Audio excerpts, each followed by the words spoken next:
Hi guys, today I'm going to show you the contents of my new bag. I am going to do what's in my bag with my Alexander Wang Rocco, but I'm going to London this week. I'm not sure when I'm going to do it. I might wait until the end of the month when I go to IMATS because I'm planning on only taking that bag with me as kind of my weekend bag. So I'll probably wait until then so it's a little bit different, but this one will be very different to my normal what's in my bags because there's hardly anything in it. But I thought that those of you that are considering purchasing this would be interested to see what I actually could fit in, bearing in mind that we went out for the day with Milo, 2-year-old baby, needs things. So here's the bag. I've shown you this in a haul previously, but I'll kind of go through everything in it now. Oh, it freaked me out. I know what that was. It's like, the bag feels weird. My phone was vibrating from within the bag. Okay, anyway, moving on from my madness.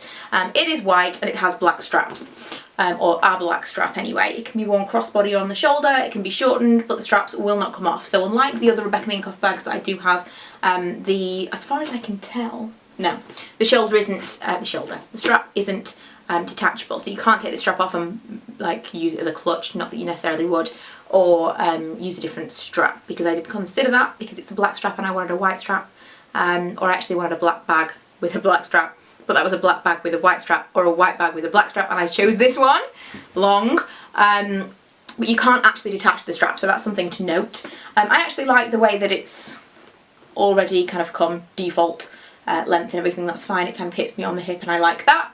There's not a lot to talk about on the back, it's just a Rebecca Minkoff plaque, that's it. There's no pockets or anything there. So onto the front, I mentioned in my haul that I probably wouldn't use the clasp all that often because there is a little bit of a magnetic hold here. But if it's very, very full, you do need to use the clasp, which is a little bit awkward. Hoping the clasp gets easier to use over time. But because it's full, it needs to be kind of forced shut. The magnet won't really hold it, it's kind of a little bit too full for that. You open it up and then it's got this extra pocket here, which to be quite honest, you can only really put flat things in. I tried to put my phone in and it was a very, very tight squeeze. So you're probably going to be talking about extra cash, or maybe if you're on holiday, your passport, something like that. Something very, very flat, papers or something will go in there, but not very much else. And then in here you have 2 compartments. And as you can see, I have one compartment that has wipes and, wipes and nappies. There were 2 nappies in here, there is now 1. Let me just pick that up. So that you can fit 2, maybe even 3 in there.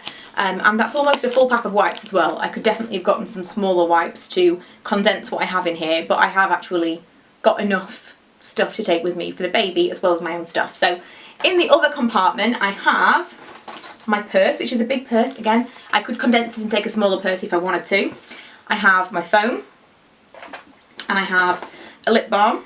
Whilst I was out, I also procured, let's say, a lipstick, which is this YSL Glossy Stain in number 15, and you will be seeing that in a haul very, very soon.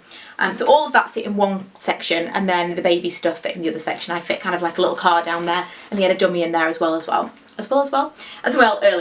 But I think that's really, really good. I really didn't think that I was going to be able to use this bag today because we were going out with the baby, or I thought I was going to have to take a separate bag with his stuff in it. But I was really determined and I wanted to use it, so I managed to cram everything in there and it was comfortably done. So if I didn't need to take his stuff, I could take loads of other things. I haven't tried my iPad mini in it yet, but I don't think it would fit. But I think, for example, my portable charger for my phone, stuff like that would fit fine. It has got a little pocket there, which really is only going to be useful for cards. It's not deep enough for a phone unless it was a very, very small phone and you could fit it in kind of lengthways. But yeah, really, really impressed. I'll take these out so you can actually see the inside of the bag. Empty. But for the actual size of it, and it felt like a very small bag, even though it's structured, it didn't feel like it was getting in my way while I was walking, because I really am not a fan of structured bags for that reason. Even though it was structured, it felt very, very lightweight and very kind of easy to walk with. And for a bag, especially when you're going out shopping and you don't want to have a lot of things kind of in your way, I think it's perfect size. And much as I love the Mini Max, I think they're great for a night out when you don't need a lot of stuff. But for day, you might want a few more bits and pieces, and especially if you're taking your kids with you, you might need to carry some things for them, or for your husband, or for whoever else you're with. This actually carries a lot more than I expected it to. So yeah, big fan of this. I hope this was useful for those of you that are looking at this bag. I would definitely consider buying this in different colours for different purposes. The only thing I want to mention is I had a coffee, / have a coffee right now, And at some point I've dripped a little bit. I managed to get it off near enough.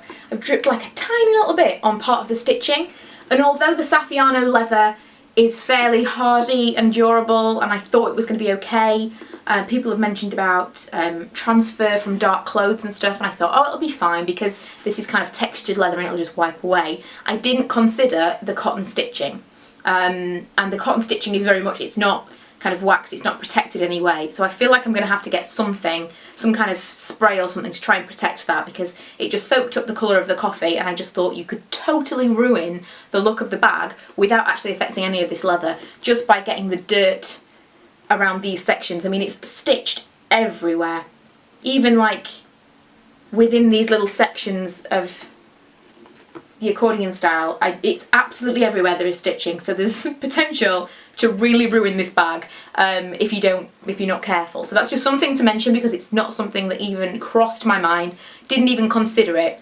but it is very much kind of, what's the word I'm looking for, absorbent stitching. It's very cotton, it's not protected in any way, it's not treated, so that's something to note if you do get a paler colour. If I'd got a black one I wouldn't be worried about it, but the white one is definitely going to be something I'm going to have to be careful about what I wear, be careful about where I put it, etc., because it's going to get dirty otherwise. So yeah, hope this was useful, and I will see you guys in my next video. Bye!